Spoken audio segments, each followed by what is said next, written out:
اعوذ باللہ من الشیطان الرجیم بسم اللہ الرحمن الرحیم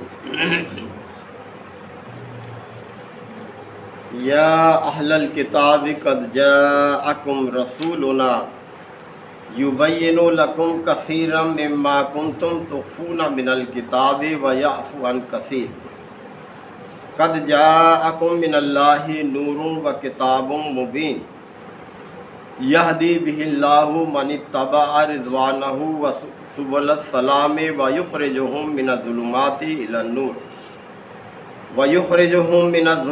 إلى النور بإذنه ويهديهم إلى صراط مستقيم لقد كفر الذين قالوا إن الله هو المسيح ابن مريم قل فمن يملك من الله شيئا إن أراد أن يهلك المسيح ابن مريم وأمه ومن في الأرض جميعا ولله ملك السماوات والأرض وما بينهما يخلق ما يشاء واللہ علی کل شیء قدیر وقالت اليہود والنصارى نحن ابناء اللہ واحباؤہ قل فلم يعذبكم بذنوبكم بل انتم بشر ممن خلق یغفر لمن یشاء ویعذب من یشاء وللہ ملک السماوات والارض وما بینہما والیہ المصیر صدق اللہ مولانا العظیم۔ سورہ المائدہ کی یہ تیسری رکوع کی آیات ہے۔ یاد رہے کہ یہ سورہ مبارکہ اس وقت نازل ہوئی جبکہ نبی کریم صلی اللہ علیہ وسلم کو اللہ کے دین کی دعوت دیتے ہوئے 19 سال سے زیادہ عرصہ گزر چکا تھا، اور آپ صلی اللہ علیہ وسلم اللہ کی اس کتاب کے ذریعے لوگوں پر حق واضح کر رہے تھے، حقیقت بیان فرما رہے تھے، لیکن یہ بنی اسرائیل دونوں بڑی یہ قومیں یہود اور نصارہ اپنی ضد اور ہٹ دھرمی پر قائم تھے، کوئی علمی بنیاد نہیں تھی ان کی مخالفت کرنے کی، صرف ضد اور انا یہی ان کے آڑے آ رہا تھا۔ ان کی بڑی جو کوتاہیاں ہیں ان کی نشاندہی کی جا رہی تھی کہ یہ اپنی اصلاح کریں، انہی کا ذکر ہے ان آیات میں جو اللہ تعالیٰ نے بیان فرمایا کہ یا اہل الکتاب، اے اہل کتاب، یعنی تمہیں کوئی ہم نے اندھیرے میں تو نہیں رکھا، تمہیں کتاب دی، پے در پے پیغمبر بھیجے، یعنی قوم بنی اسرائیل میں یہ انبیاء کی سرزمین کہلاتی ہے، جو ان کا علاقہ تھا یہ مصر، شام، فلسطین، پے در پے اللہ نے پیغمبر بھیجے، یہ سب حضرت موسیٰ علیہ السلام، یہ حضرت یوسف علیہ السلام، یہ سارے حضرت سلیمان علیہ السلام، حضرت داؤد علیہ السلام، حضرت یحییٰ، حضرت زکریا، حضرت عیسیٰ، یہ سب اسی علاقے میں تو آئے۔ تو فرمایا جا رہا ہے کہ یا اہل الکتاب، اے اہل کتاب، ذرا ہوش کے ناخن تو لو، قد جاءکم رسولنا، اب تمہارے پاس ہمارا ایک رسول آ چکا ہے، یہ نبی کریم صلی اللہ علیہ وسلم کی طرف اشارہ ہے کہ ہمارا رسول تمہاری طرف آ چکا ہے، یبین لکم کثیرا مما کنتم تخفون من الکتاب، کتاب کے بہت سی باتیں جنہیں تم چھپاتے ہو انہیں وہ کھول کر بیان کر رہا ہے، واضح کر رہا ہے، حقیقت واضح کر رہا ہے۔ تم تو طرح طرح کی آمیزش کرنے کے بعد جو منہ میں آتا ہے بک دیتے ہو، جبکہ ہمارا پیغمبر حقیقت واضح کر رہا ہے تمہارے سامنے۔ وَيَعْفُو عَنْ كَثِيرٍ، اور بہت سی باتوں سے درگزر بھی کر جاتا ہے، یعنی صرف انہی باتوں کو کھول کے بیان کر رہا ہے جن کا بیان کرنا ضروری ہے، اور جن کا ضروری نہیں ہے ان سے درگزر کر جاتا ہے۔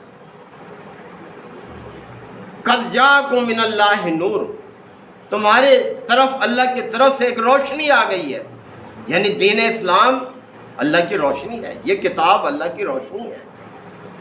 وہ کتاب مبین، اور ایسی واضح کتاب تمہاری طرف آ چکی ہے، یہدی بہ اللہ، جس کے ذریعے اللہ ہدایت دیتا ہے، کنہیں من اتبع رضوانہ، جو اس کے راستے کی، جو اس کی رضا جوئی کی پیروی کرنے والے، جو اللہ کی رضا کی پیروی کرنے والے ہیں، انہیں ہدایت دیتی ہے یہ کتاب۔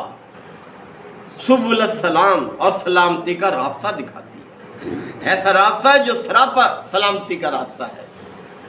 وَيُخْرِجُهُم مِّنَ الظُّلُمَاتِ إِلَى النُّورِ بِإِذْنِهِ، اور ہمارا یہ پیغمبر اسی کی اجازت سے، اللہ کے اذن سے انہیں تاریکیوں سے نکال کر روشنی کی طرف لاتا ہے۔ یعنی یہ کس تاریکی میں مبتلا تھے عرب کے لوگ، کتنی جہالت میں مبتلا تھے، بیٹیوں کو زندہ درگور کر دینا کتنی بڑی جہالت ہے یہ، اللہ کے مقابلے میں دوسرے معبود اختیار کرنا کتنی بڑی جہالت ہے یہ۔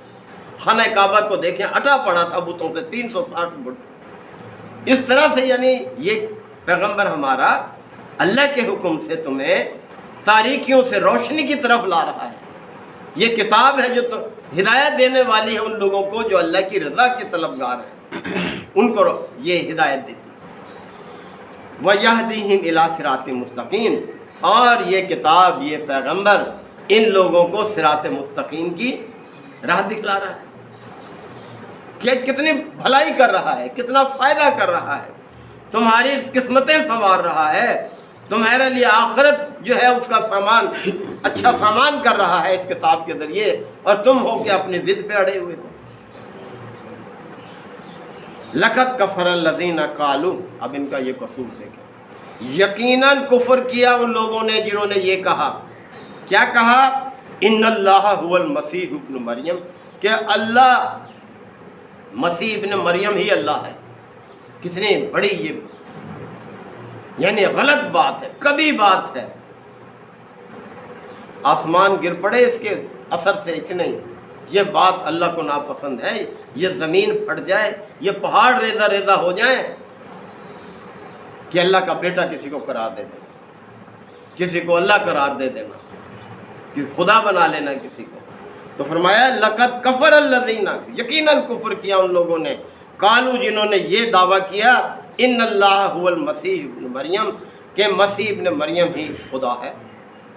کل، اے نبی صلی اللہ علیہ وسلم ان سے کہو، فمن یملک من اللہ شیئا، کون بچائے گا اللہ سے، ان ارادہ، اگر اللہ یہ ارادہ کر لے تو کون ہے جو اللہ کو اس ارادے سے روک دے؟ کون سا ارادہ؟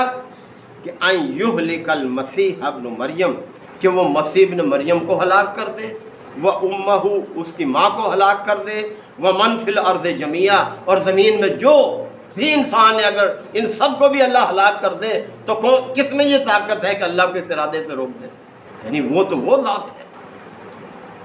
وَلِلَّهِ مُلْكُ السَّمَاوَاتِ وَالْأَرْضِ وَمَا بَيْنَهُمَا، آسمانوں اور زمین میں جو کچھ ہے، اور جو کچھ یہ آسمان زمین ہے، یہ سب کس کی ملکیت ہے، کس کی تخلیق ہے، کس کے حکم سے قائم ہے، کون یہ ساری کارخانہ دنیا چلا رہا ہے؟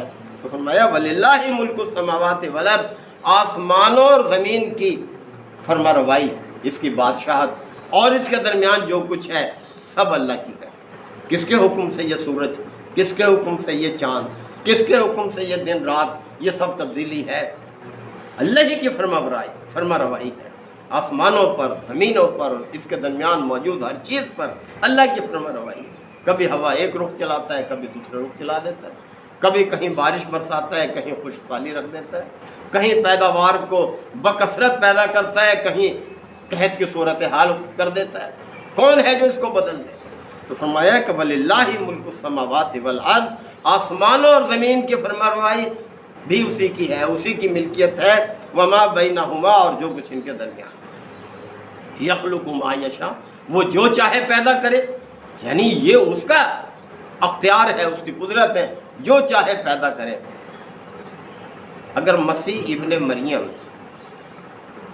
کی تخلیق ایک عجیب طریقے سے اللہ نے کر دی تو اس کا مطلب یہ تو نہیں ہے کہ تم اسے خدا بنا لو۔ اس میں مسیح کا کیا کمال تھا کہ اگر مسیح بغیر باپ کے پیدا ہو گئے تو اس میں ان کی اپنی کیا قدرت تھی، کیا کمال تھا۔ اگر مسیح مردوں کو زندہ کر دیتے تھے تو اس میں مسیح کا کیا کمال تھا، یہ تو اللہ کی قدرت تھی۔ اگر مسیح نابینا کو بینا کرتے تھے تو اس میں ان کی کیا قدرت تھی۔ تو یہ ان کو سمجھایا جا رہا ہے واللہ یخلق ما یشاء، وہ جو چاہے پیدا کرے، بغیر باپ کے پیدا کر دے یا بغیر ماں باپ کے بغیر پیدا کر دے۔ حضرت آدم کو کیسے پیدا کر دیا، نہ ماں نہ باپ، واللہ علی کل شیء قدیر، اللہ تعالیٰ ہر چیز پر قدرت رکھتا ہے۔ وقالت الیہود، اب دیکھیں ان کا قصور، وقالت الیہود والنصارى، یہود اور نصارہ نے یہ دعویٰ کیا، یہ کہا نحن ابناء اللہ، ہم تو اللہ کے بیٹے ہیں۔ نعوذ باللہ، کتنی بڑی جسارت کی انہوں نے، ناحق کی۔ اللہ کی کسی کتاب میں ایسی کوئی تعلیم نہیں ہے، کوئی ایسا اشارہ نہیں ہے، کس بنیاد پہ انہوں نے اتنا بڑا یہ دعویٰ کر دیا؟ وقالت الیہود والنصارى نحن ابناء اللہ، یہود اور نصارہ نے یہ دعویٰ کیا کہ ہم اللہ کے بیٹے ہیں، وَأَحِبَّاؤُهُ، اور ہم تو اس کے بڑے محبوب ہیں، بڑے چہیتے ہیں۔ ارے بھائی، اللہ نے کسی قوم کو محبوب نہیں بنایا، بلکہ اللہ نے جس کو بھی برگزیدہ کیا اس کے اعمال کی بنیاد پر کیا۔ ہمارے لیے بھی یہ اصول ہے، قرآن مجید بڑا واضح اعلان کرتا ہے۔ اللہ تعالیٰ نے فرمایا اِنَّ أَكْرَمَكُمْ عِندَ اللَّهِ أَتْقَاكُمْ، اللہ کے نزدیک تم میں صاحب عزت وہ ہے جو تم میں تقوی والا ہے۔ یہ بنیاد ہے، کوئی رنگ، کوئی نسل، کوئی زبان، کوئی علاقہ، اس کی کوئی حیثیت نہیں ہے۔ یہ تو زمین ہے جہاں جو انسان سب بستے ہیں، کوئی بولی بول رہا ہے، کوئی بولی، کسی کا کیسا رنگ ہے، کسی کا کیسا رنگ ہے، یہ تو سب اللہ کی قدرت ہے۔ اللہ کے ہاں معیار صرف کیا ہے؟ تقوی۔ قل، اے نبی صلی اللہ علیہ وسلم کہہ دیجئے، فَلِمَا يُعَذِّبُكُم بِذُنُوبِكُم، اگر تم واقعی اللہ کے چہیتے ہو تو اللہ پھر تمہیں سزا کیوں دیتا ہے؟ تمہارے اعمال کی پاداش میں تمہاری گرفت کیوں کرتا ہے؟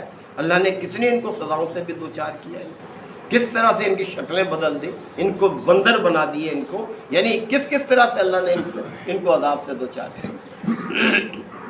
بل انتم بشر، بلکہ تم بھی انسان ہی ہو، ممن خلق، جیسے دوسرے انسان اللہ نے پیدا کیے تم بھی ویسے انسان ہو، جسمانی طور پر تو تم بھی ویسے۔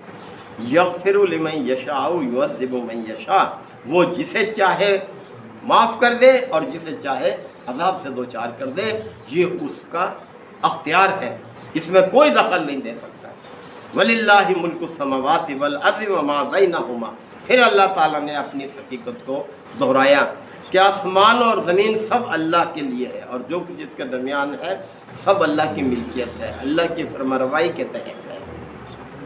وَإِلَيْهِ الْمَصِيرُ، اور یاد رکھو پلٹ کر بھی اس کی طرف جانا ہے۔ ذرا اس بات کو پیش نظر رکھو، ایک ایک عمل کے بارے میں پوچھے گا، حساب کتاب ہوگا، کسی کی حق تلفی نہیں کرے گا، کسی پر ظلم نہیں کرے گا، بلکہ ہر ایک کو وہی کچھ ملے گا جو وہ کما کر آیا۔ پھر آگے توجہ دلائی ہے، بہرحال بات طویل ہو جائے گی، اسی حوالے سے چل رہی ہے، یعنی اہل کتاب کے حوالے سے جو مسلسل آپ کی مخالفت کر رہے تھے، اور کتنا لمبا عرصہ گزر چکا تھا، یعنی صلح حدیبیہ کے بعد نازل ہوئی ہے۔ صلح حدیبیہ 6 ہجری میں ہوئی ہے، تو 6 سال یہ اور 13 سال مکے کے 19 سال گزر چکے تھے آپ صلی اللہ علیہ وسلم کو۔ آپ نے رات دن ایک کیا ہوا تھا اللہ کی دعوت پہنچانے کے لیے، آرام نہیں کرتے۔ ایک مرتبہ ایسا بھی ہوا کہ رات کا وقت تھا، پتہ چلا کہ ایک قافلہ خیمہ زن ہوا ہے۔ آپ صلی اللہ علیہ وسلم کو جب معلوم ہوا، اٹھ کر نکل پڑے، بڑی مشکل سے چڑھ رہے تھے، ٹیلا تھا، پھسلتے تھے۔ ایک جانثار مل گیا، کہنے لگے یا رسول اللہ کیا مہم درپیش ہے، اس وقت رات کا وقت ہے یہ، اور آپ یہ مشقت میں پڑے ہوئے ہیں۔ فرمایا کہ مجھے پتہ چلا ہے کہ اس کے پیچھے ایک قافلہ خیمہ زن ہوا، کہیں ایسا نہ ہو کہ صبح وہ رخت سفر باندھ لے چلا جائے اور قیامت کے دن وہ کہے کہ یا اللہ ہمارے سامنے تو کوئی ہدایت تھی نہیں، ہم کیسے عمل کریں۔ اس لیے میں اس کو اللہ کی دعوت پہنچانا چاہتا ہوں، اتنی اہم ہے یہ چیز ہے۔ آپ اس جاں فشانی کے ساتھ اللہ کے دین کو لوگوں کے سامنے پیش کر رہے تھے، اتنا لمبا عرصہ گزر چکا تھا، اور یہ تھے کہ کتاب کے حاملین ہونے کے باوجود بھی ناحق باتیں منہ سے کرتے تھے۔ یہود نے کہا کہ حضرت عزیر اللہ کے بیٹے، اور انہوں نے کہا عیسائیوں نے کہ حضرت عیسیٰ اللہ کے بیٹے ہیں۔ ماں کو بھی الوہیت میں شامل کر دیا، عقیدہ تثلیث بنا ڈالا، اور آج بھی جو ہے اسی طرف قائم ہے۔ بہرحال اللہ تعالیٰ آپ کو سمجھنے کے عمل کی توفیق عطا فرمائے۔ وآخر دعوانا الحمدللہ وکفی وسلام علی عبادہ الذین اصطفیٰ۔ ربنا آتنا فی الدنیا حسنہ وفی الآخرۃ حسنہ وقنا عذاب النار وادخلنا الجنۃ مع الابرار یا عزیز یا غفار یا رب العالمین۔ اللہم انک عفو کریم تحب العفو فاعف عنا اللہم من احییتہ منا فاحیہ علی الاسلام ومن توفیتہ منا فتوفہ علی الایمان یا شافی الامراض اشف مرضانا ومرضى المسلمین یا قاضی الحاجات اقض حاجاتنا وحاجات المسلمین اللہم اعز الاسلام والمسلمین اللہم دمر اعداء الدین ربنا تقبل منا انک انت السمیع العلیم وتب علینا انک انت التواب الرحیم صلی اللہ تعالی علی خیر خلقہ محمد و آلہ و صحبہ اجمعین.